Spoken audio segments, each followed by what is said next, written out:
بسم اللہ الرحمن الرحیم۔ میں ہوں آصف خان۔ تمام دیکھنے سننے والوں کو میرا سلام۔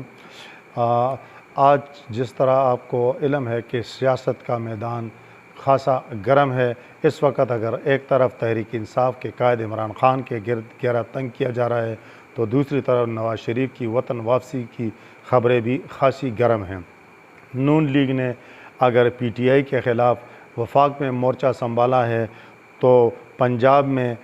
مسلم لیگ نون کے خلاف پاکستان تحریک انصاف جو ہے وہ متحرک ہے۔ عمران خان نے آج ایک اجلاس میں 25 مئی کے واقعات کے کرداروں اور پولیس افسران کے خلاف باقاعدہ کارروائی کی بھی منظوری دے دی ہے، اور ممکنہ طور پر جو وفاقی وزیر داخلہ رانا ثناء اللہ اور وزیر اعظم کے معاون خصوصی ہیں عطا تارڑ، وہ ان کا جو ہے وہ مین ٹارگٹ بھی ہیں۔ عمران خان کی نااہلی کے خدشات کے جو بادل منڈلا رہے ہیں، وہ خود عمران خان کو بھی اس کا علم ہے، اور وہ خود ہی ان خدشات کا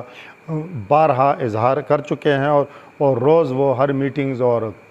ہر اپنے جلسے میں لاہور کا جو جلسہ ہوا ہے اس میں بھی انہوں نے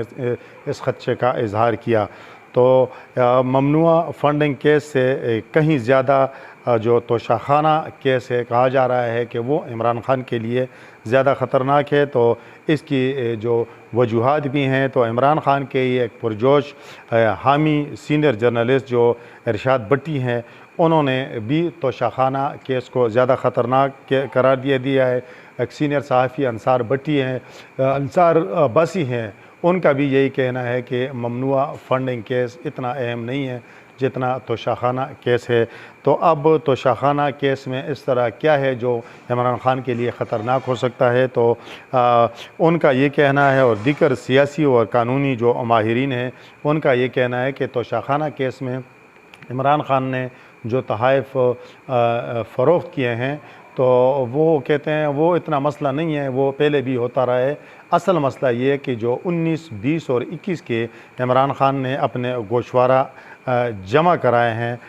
اس میں جو ہے ان کو ڈکلیئر نہیں کیا گیا۔ ان کا یہ بھی کہنا ہے کہ جولائی سن 2017 میں نواز شریف کو بھی جب نائل کیا گیا تو یہ جواز بنایا گیا کہ انہوں نے بیٹے سے تنخواہ نہیں لی، اور یہ ایک ٹیکنیکل نائلی ہے۔ اور یہ بھی کہا گیا کہ ملک کا وزیر اعظم اور اتنے بڑے منصب پر فائز جو شخصیت ہے، ایک پارٹی کی قیادت کر رہا ہے، انہوں نے یہ بات جو ہے یہ چھپائی، اس لیے ان کو نائل قرار دیا گیا، اور ان کی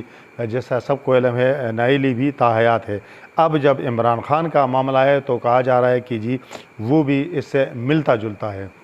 حالانکہ اس میں کوئی کرپشن یا دوسری توشاخانہ میں ایسی کوئی چیز کا زیادہ وہ تذکرہ نہیں ہے، لیکن جو ہم سنتے ہیں اور سینئر لوگوں سے سنتے ہیں اور قانون دانوں سے اور سیاسی مبصرین سے سنتے ہیں اور جو صحافیوں سے سنتے ہیں، جو اینکرز کہہ رہے ہیں، وہ کہہ رہے ہیں کہ اس میں سب میں جو ہے ایشو ٹیکنیکل چیزیں ہیں کہ جی عمران خان کے بارے میں بھی یہی کہا جا رہا ہے کہ جی انہوں نے جو گوشوارے ہیں اس میں چونکہ ان رقوم کا ذکر نہیں کیا، اور یہ نااہلی جو ہے ان کی ممکنہ طور پر یہ خدشات ظاہر کیے جا رہے ہیں کہ یہ نااہلی ہو سکتی ہے۔ اور یہ نواز شریف کی جب تاحیات نائل ہوئے تو وہ اس میں 5 سال کی جو ہے وہ نااہلی بھگت چکے ہیں۔ نواز شریف کے قریبی حلقے اب جو جس طرح کہا جا رہا ہے کہ وطن واپس آ رہے ہیں، وہ یہی کہہ رہے ہیں کہ واپسی کے لیے بالکل تیار ہیں، اور ان کا کہنا ہے کہ میرے ساتھ زیادتی ہوئی ہے، اور لیکن اب کہا جا رہا ہے کہ جو اپنے وہ قریبی ساتھیوں سے کہتے ہیں کہ وہ حالات کچھ اور تھے، حالات مطلب بعد مخالف تھے، مطلب لیکن اب جو ہے وہ حالات جو ہیں وہ بدل گئے ہیں، اور نواز شریف کو یہ امید ہے کہ عدالتوں سے انہیں ریلیف اور انصاف جو ہے وہ اس کو کہتے ہیں کہ جی مل جائے گا۔ دوسری طرف نواز شریف کی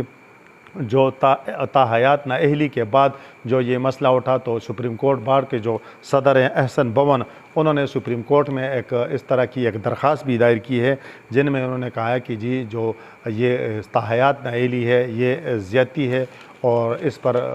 نظر ثانی کی جائے۔ تو یہ کیس جب سامنے آئے گا تو بعد میں اس کا